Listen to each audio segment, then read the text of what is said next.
Steven Seagal doesn't just believe his own myth, he's in love with it. You still fight? Yes, I do. You still dangerous? Many people consider me, one of the great masters in my own field. You slapped him pretty well at one point, too. The crowd was like, oh, Steven.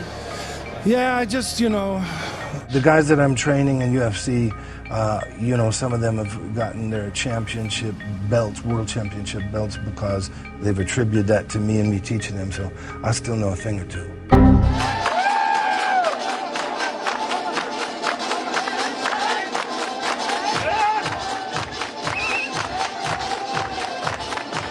And not in a normal celebrity way, not in a he reads his own press kind of way. No, this is full Narcissus, the Greek tragedy, the man so obsessed with his own image, he wasted away staring into it. Except, in Seagal's case, the reflection talks back. It tells him he's a Navy SEAL. It tells him he dismantled a nuclear weapon. It tells him he's a lawman, a warrior, a spiritual healer, and a global peacekeeper, all while seated in a kimono, sweating through his sunglasses. He doesn't just lie, he lives inside the lie. He built a shrine to it. Then he filmed 47 straight-to-DVD movies in front of it, each one slower, more bloated, more disconnected from reality than the last. And the funny part is that I don't think he knows it's fake. This isn't the case of a washed-up actor clinging to fame. This is a psychological meltdown playing out over decades in public, in costume, in slow motion. This is what happens when ego outruns ability, and no one around you ever says, "Hey man, you have to stop."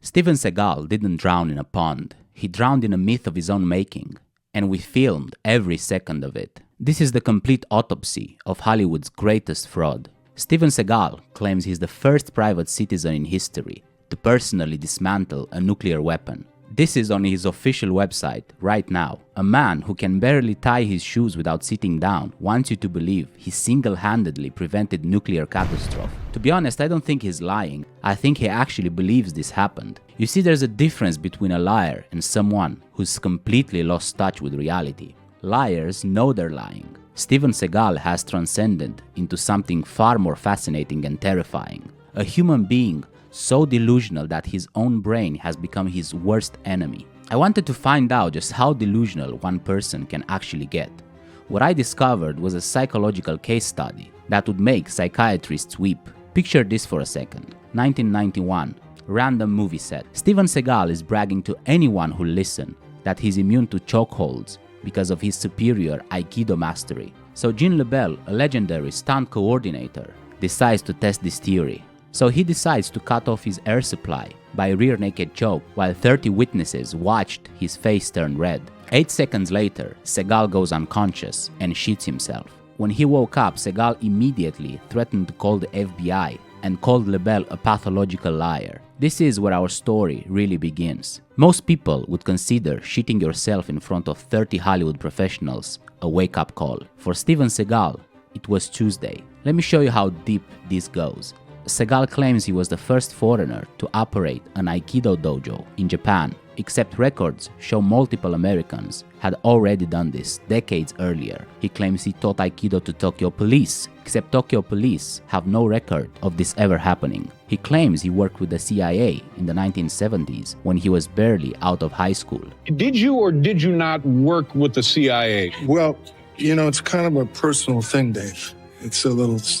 It's tough to talk about. You can't talk about it? So that means you were with the CIA. The kind of stuff that I did, which wasn't for the CIA, was just, I did special security operations and bodyguarding and investigations. Special guided tours in bad areas and stuff like that. And so I had learned how to act then in order to stay alive. Did you ever kill anybody? Oh, man. Did you ever take anybody out? Dim the lights? Face down in the grave? Martha, you are... I'm just wondering. You're on my hit list now. This isn't embellishment anymore. This is a complete alternate reality. The man has claimed to be Irish, Italian, Japanese, Russian, and Native American, sometimes in the same interview. There are YouTube compilations of him switching ethnicities with the confidence of someone reading a grocery list. I'm a little bit Asian, and I'm a Russian Mongol, and I'm Russian. With Italian descent? Yeah, I have some Italian on my mother's side. I'm Russian. I was able to uncover not just the genetic lines of me being a Tarbell and a Williams, but also recent photographs of, for example, my grandmother, who surely looks pure Mohawk.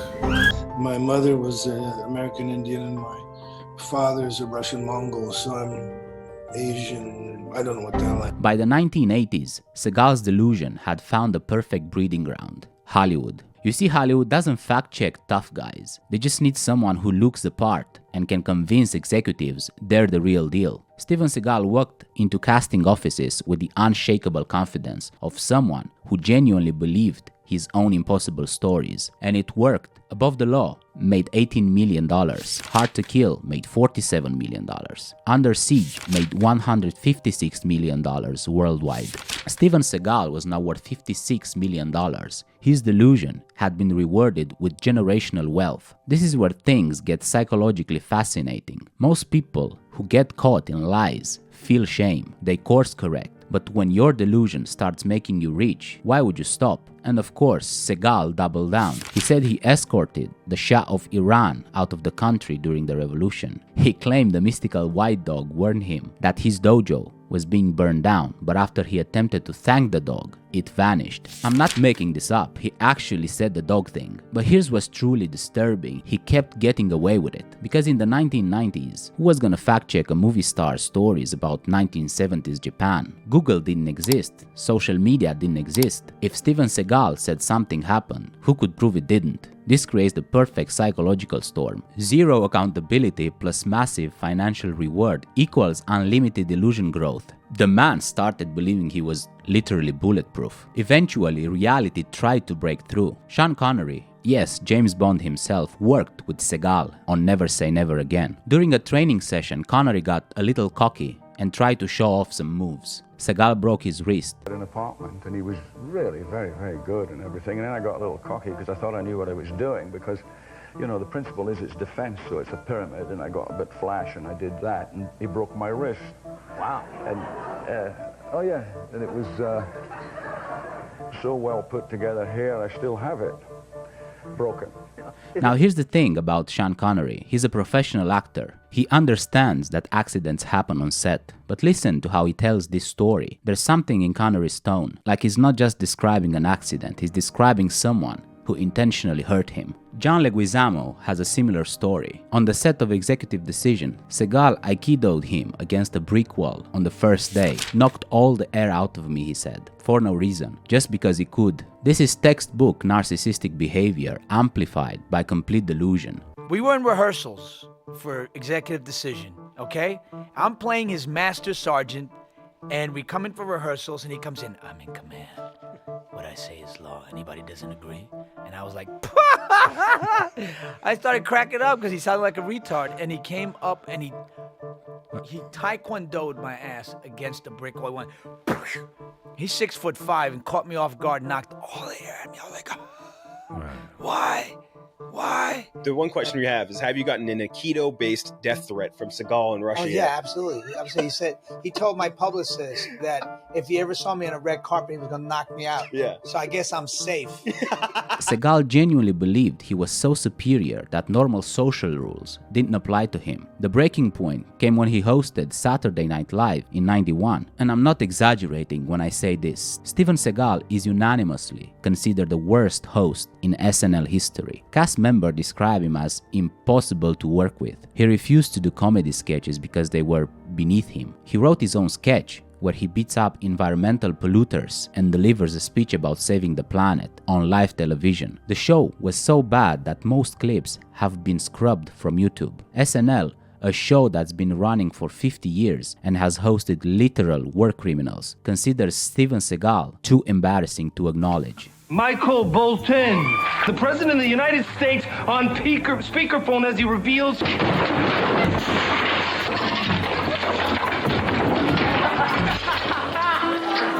This is what happens when you pollute the planet. That should have been his reality check. Instead, it was just more proof that everyone else was wrong. By the late 1990s, Hollywood had figured out what the rest of us already knew. Steven Seagal was completely insane. He got blacklisted from major studios. His agent dropped him. Most people would take this as a sign to maybe tone things down. Steven Seagal decided everyone else was the problem, so he started making his own movies. I don't know if you've seen Seagal's direct-to-DVD catalog. It's like watching someone's fever dreams turned into cinema. Every single movie follows the same formula. Seagal plays a former CIA or Navy SEAL or Special Forces badass who must save the world using minimal physical effort. I watched some of these movies for research purposes. In Kill Switch, Seagal spends most of the action scenes sitting down. In Sniper Special Ops, they literally photoshopped his head onto a different person's body for the poster because his real body no longer resembled anything capable of physical activity. But the delusion wasn't confined to his movies. Seagal started inserting himself into real martial arts history. He claimed he taught Anderson Silva the front kick that knocked out Vitor Belfort. According to Seagal, that was his technique. Where did I learn it? Well, I learned it,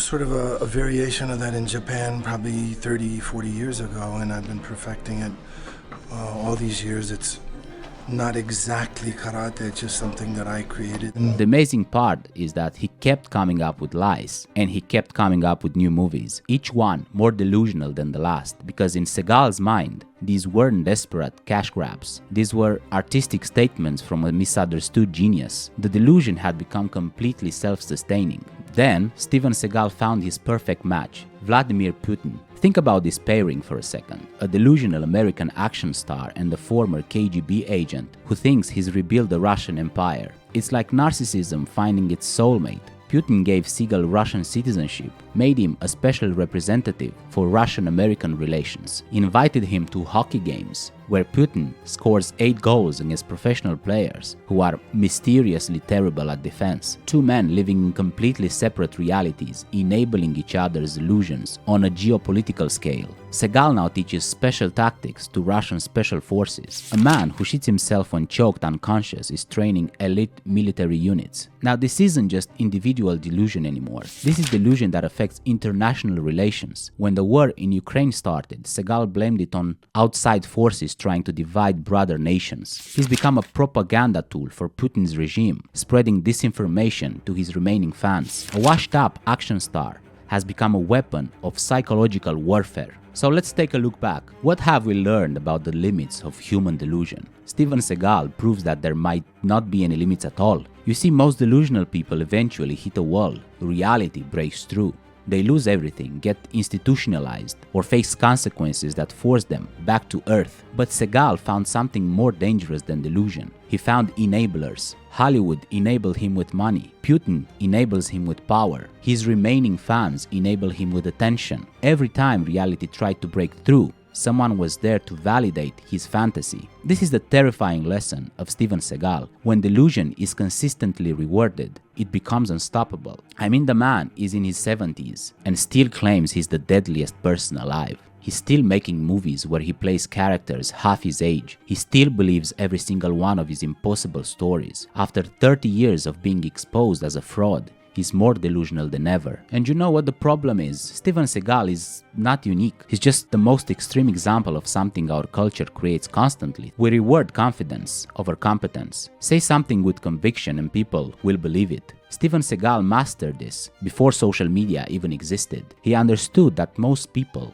won't fact-check your claims if you deliver them with absolute certainty. He realized that attacking anyone who questions you is more effective than actually answering their questions. Sounds pretty familiar, I know. Seagal is the prototype for every grifter, every fake guru, every confident fraud who builds empires on pure bullshit. The difference is that now, thanks to the internet, we can fact-check these people instantly. We have access to records, documents, video evidence that would have exposed Seagal immediately if they'd existed in the 1980s. But somehow, it doesn't matter. People still fall for obvious frauds, still worship obvious liars, still enable obvious delusion. Because the comfortable truth, we want to believe that confidence equals competence, that success proves worthiness. Steven Seagal isn't just delusional, he's proof that we're all a little delusional about how success actually works. So, how delusional can one human being be? Steven Seagal proves there is no upper limit as long as the delusion keeps getting rewarded. At the moment, he's an old man who still genuinely believes he's the toughest person alive,